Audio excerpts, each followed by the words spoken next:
Bonjour Yann, et merci beaucoup pour cette invitation à passer un moment avec toi pour connaître justement ton métier d'éleveur, qui est un métier secondaire, on le sait, mais en tout cas pour avoir le plaisir de rencontrer tous tes petits pomskis et justement pour en parler et le faire découvrir à d'autres personnes.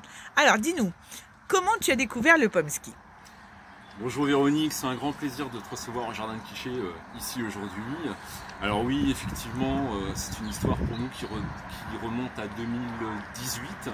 Nous cherchions à adopter un chien de compagnie, uniquement un chien de compagnie à l'époque. J'ai toujours eu depuis très jeune un grand intérêt pour les nordiques, pour les chiens de traîneau et notamment pour le husky. Et j'ai cherché s'il existait un chien qui ressemblait beaucoup au husky physiquement, mais avec un tempérament peut-être un petit peu plus tempéré, celui d'un chien de compagnie. Et donc c'est à la suite de multiples recherches sur internet que j'ai découvert l'existence de ce fameux pomski. Et qu'est-ce que tu en as pensé du coup?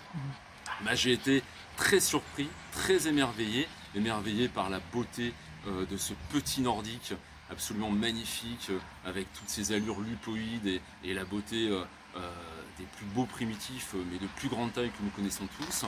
Et voilà, je me suis dit, il faut vraiment que je creuse mes recherches sur ce chien. Alors du coup, qu'est-ce que tu as décidé de faire du coup? Après, une fois que tu l'as découvert, qu'est-ce que tu as décidé de faire du coup? Tu as décidé d'en acheter? Tu as décidé quoi? Alors il a fallu d'abord convaincre la famille, puisque les budgets étaient très élevés à l'époque. Eh ouais, c'est vrai. Voilà, et puis se pencher quand même sur le tempérament, le caractère de ce petit chien, parce que sa beauté physique, son gabarit très réduit, c'était intéressant, mais il fallait voir quand même si le tempérament était adapté à notre mode de vie. On s'est assez rapidement rendu compte que c'était le cas. Et après, il a fallu trouver l'élevage, trouver le chiot qui allait nous correspondre. Alors comment tu as effectué tes recherches? Ça a été un vrai parcours du combattant.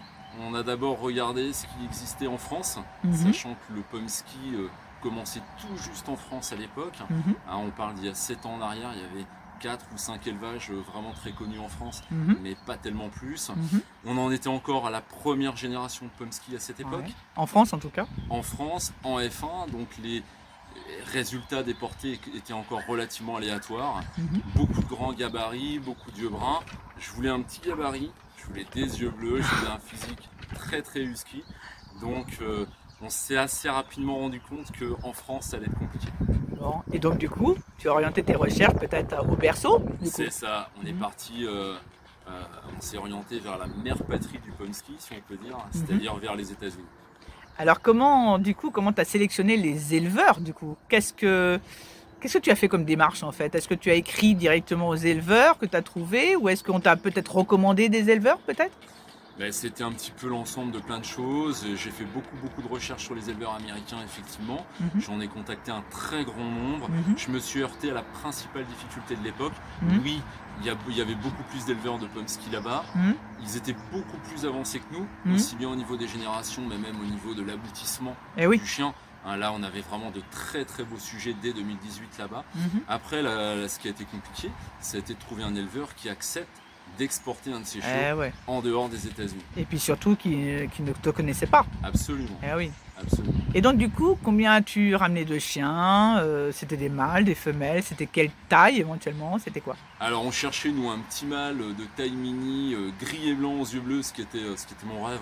Et finalement j'ai fini par ramener une petite toy noire et blanche aux yeux bleus, qui était magnifique aussi, mais qui n'était pas exactement le projet de départ.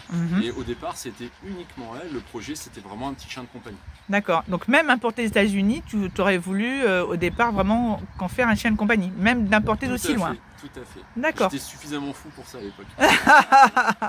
Alors donc du coup, tu as importé ta petite femelle. Oui. Alors comment est venue l'idée de l'élevage? C'est vraiment en côtoyant d'autres éleveurs? C'est juste comme ça? En grande partie. C'est-à-dire que je parlais beaucoup avec certains éleveurs américains, du coup j'ai continué à échanger. Et avec des éleveurs français, je me suis beaucoup lié avec une éleveuse française qui se prénomme Laurence, que j'embrasse au passage. Et c'est elle qui m'a dit, mais écoute, tu écris plein d'articles sur le pomski, tu t'intéresses beaucoup à la race, tu en connais autant que moi si ce n'est plus, pourquoi tu fais pas une portée à ta femelle? Et c'est parti comme ça en fait. Et est-ce que cette première portée a été comment dire, le résultat vraiment de ce que tu attendais, ou est-ce qu'il y a eu des soucis? Est-ce que Alors voilà. les deux, c'est-à-dire que ça a été une très grande joie, une très belle satisfaction du résultat, mais on se rend compte aussi qu'éleveur c'est un vrai métier, il y a de vraies difficultés. C'est une portée qui s'est finie par césarienne Eh ouais. et qui n'a pas été si simple. D'accord. Bon, c'est vrai qu'on oublie assez souvent, mais il suffit pas de mettre un mâle et une femelle ensemble Absolument. pour que déjà ça fonctionne, déjà, et puis surtout d'avoir des bébés vraiment qui naissent au fond de la grange avec sur la paille et que tout se passe bien et que la femelle s'en occupe toute seule. Et Tout à fait. effectivement. Donc en fait, ça t'a donné quand même envie de continuer. Ça Et m'a du quand même donné coup- envie de continuer, de poursuivre.